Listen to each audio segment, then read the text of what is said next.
Lo estuvimos presentando hace un rato, fruto del trabajo de nuestro equipo técnico y económico, que semana a semana publica informaciones que, como decíamos hoy, si bien en este caso son malas noticias, lo bueno de esto es que tenemos un equipo que nos pone orgullosos de tener información en la provincia que sea usada tanto del sector público como privado, que la información de valor que genera la bolsa.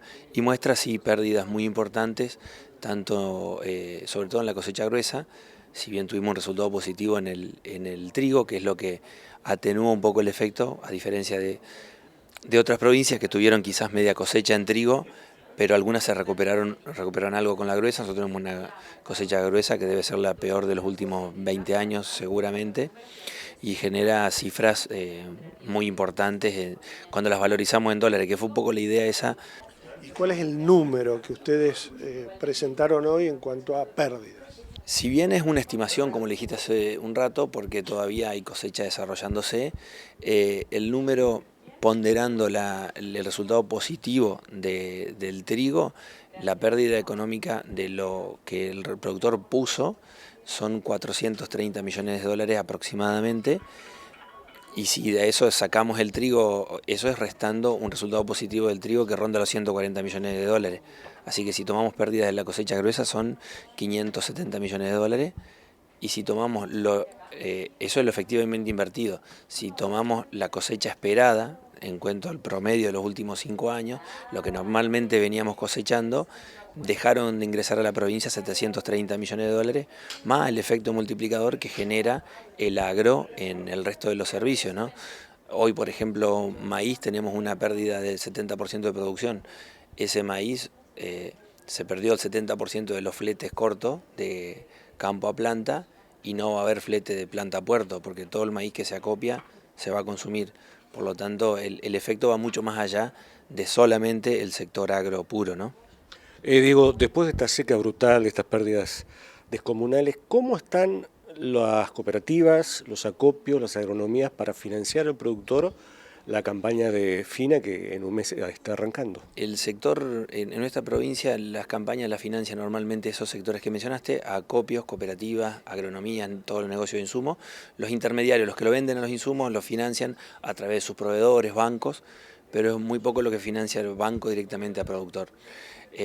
La parte positiva dentro de todo este escenario es que en los últimos, yo diría los últimos 4 años, de 2019 hasta final de 2022, la mayoría de los productores, salvo excepciones, han reducido deudas que venían refinanciadas. Tuvimos años como el 16 muy malo, recordarán, por la soja dañada, ese evento que fue algo atípico, que se perdió mucha producción. 2018 tuvimos una sequía también.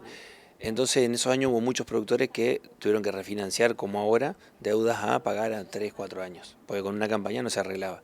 Entonces todo eso fue, durante estos años tuvimos 3 campañas de trigo, sobre todo buenas, y las de soja y maíz regulares, permitió que mucha gente baje su nivel de deuda desde, digamos, mediados del 19 a fin del 22. Pero ahora esto los pone de vuelta igual, o en algunos casos peor, que el 2018. Y en este marco, ¿hay riesgo de que se corte la cadena de pagos? Hasta ahora eso es lo que más se está monitoreando, porque es una preocupación. No se ha manifestado a nivel general. Sí ha habido algunos casos particulares, porque más allá, yo creo que lo que es la cadena agrícola pura, el problema se dirime, como en este caso, dónde están las deudas. Y están con acopio, cooperativa, y bueno, renegociar, ver cómo y refinanciar. Ahora, el tema, por ahí los que están saliendo de lo que es agrícola puro, lo que es la producción ganadera, tambera, por ahí sí puede estar un poco más complicada, porque sus ingresos dependen sus ingresos están especificados, no están dolarizados, y sus costos sí están dolarizados. Ante la falta de maíz sube el precio del maíz, no tenemos pastura, muchos no tienen agua. Ese sector seguramente está muy complicado, pues sigue teniendo su plantel de animales y está complicado el costo de la alimentación y tener los recursos, ¿no?, para eso. Ahora, eso por ese lado de ese tipo de producción. Después hay otras actividades que suplen, que por ahí lo que es la parte agrícola, tienen otra actividad, como por ejemplo en la provincia nuestra lo que es la avicultura, tanto de carne como de huevo, que si se quiere están en un momento un poco mejor desde lo económico del negocio puro, sin hablar de gripe aviar, y toquemos madera que sigamos exentos por ahora. El escenario es lo que está ayudando por ahí a paliar esta situación a los productores que están diversificados con esas actividades, a por ahí a salir a cumplir parte de sus compromisos con ingresos de otras actividades. Pero el que es agrícola puro tiene que refinanciar sí o sí, y el que es ganadero o tambero está tanto más complicado que el agricultor. ¿Se están imaginando, están evaluando herramientas posibles para discutir con las autoridades de gobierno como para salvar esta situación y mirar para adelante? Sí, ha habido distintas reuniones de distintos ámbitos. En el caso mío particular, además de mi función en la bolsa como gerente de cooperativa, el sector cooperativo ha tenido reuniones también, y el resto de los sectores, mesa de enlace, todos han tenido distintas reuniones, tanto con el gobierno como con entidades bancarias.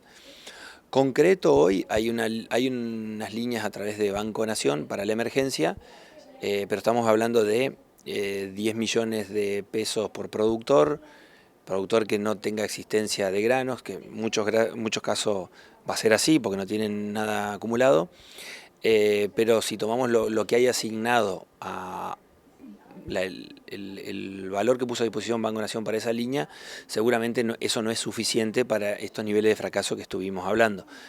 Hay herramientas, hay opciones, no son suficientes, entendemos que no son suficientes. Lo mismo que esta cuestión del impuesto inmobiliario provincial, que entendemos que sí es una buena medida, pero tampoco es suficiente porque hoy tenemos el 70% de la producción de la provincia se hace en campos arrendados, por lo tanto ese productor que soporta la pérdida en gran medida no paga impuesto inmobiliario, lo paga el dueño de campo. Entonces por ahí el problema de ese productor va más por ingresos brutos. Si está exento porque su nivel de actividad es menor y lo permite, no será un problema, pero esa es una de las cosas que por ahí nosotros estamos propiciando una reunión también con la gente de la provincia para ver eso, justamente, tema de ingresos brutos, percepciones, retenciones, cómo estamos con eso, si hay alguna cosa que se pueda mejorar para evitar que haya gente que por ahí acumule saldos a favor, como está pasando en AFIP y está planteado a nivel nacional. Hay gente con saldos a favor en IVA y que no tiene cosecha, y tiene saldos a favor en el Estado a tasa cero, con los niveles de inflación y tasa de interés actuales. Para algunos es un problema muy grande, teniendo deudas en dólares por otro lado, ¿no? Una última, ¿cómo impacta el dólar agro y estas medidas que se han tomado en estos últimos días? ¿Cómo impactará en las distintas cadenas de acuerdo a la actividad? En lo particular, es una opinión mía, pero lo hemos hablado con varios, la bolsa no hizo una manifestación pública de la situación, pero entendemos que estas medidas pueden ser beneficiosas para algunas personas y perjudiciales para otras, dentro de la misma cadena, porque hay productores que este año no van a cosechar, van a cosechar 4 o 5 quintales y quizás deben 8 de contrato de arrendo, deben algún contrato de semilla que lo hicieron en kilos de soja, tienen algunas deudas que están atadas a kilos de soja, y si bien la norma en una parte dice que ese dólar no se aplica para esas operaciones, esto es oferta y demanda y es mercado. Entonces, si yo, productor, produzco una cantidad X de kilos y lo voy a poder vender a un precio, el dueño de campo que le debo esos kilos va a querer el mismo precio.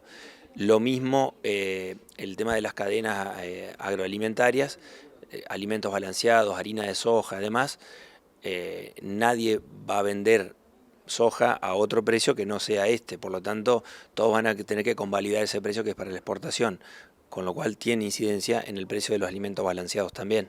Así que es una medida, el problema de esta medida, que lo que manifestaba hoy es que en cierta medida atenta un poco contra la transparencia de los mercados y genera discusiones entre privados, entre productor y dueño de campo, entre cooperativa y asociado, entre acopio y cliente, de qué dólar aplicamos y para esto no. Hay una norma que lo dice, pero yo cómo voy a venderte a este precio si yo vendo allá. En fin, genera un montón de discusiones que las tienen privado con privado, y ese problema se lo terminan dirimiendo los privados y genera muchas tensiones en la cadena en un momento en el que no hay producción, justamente, y hay que salir a refinanciar. En una cosecha normal quizás esto pasaría inadvertido, pero en este momento le suma a la tensión esas tensiones internas, ¿no?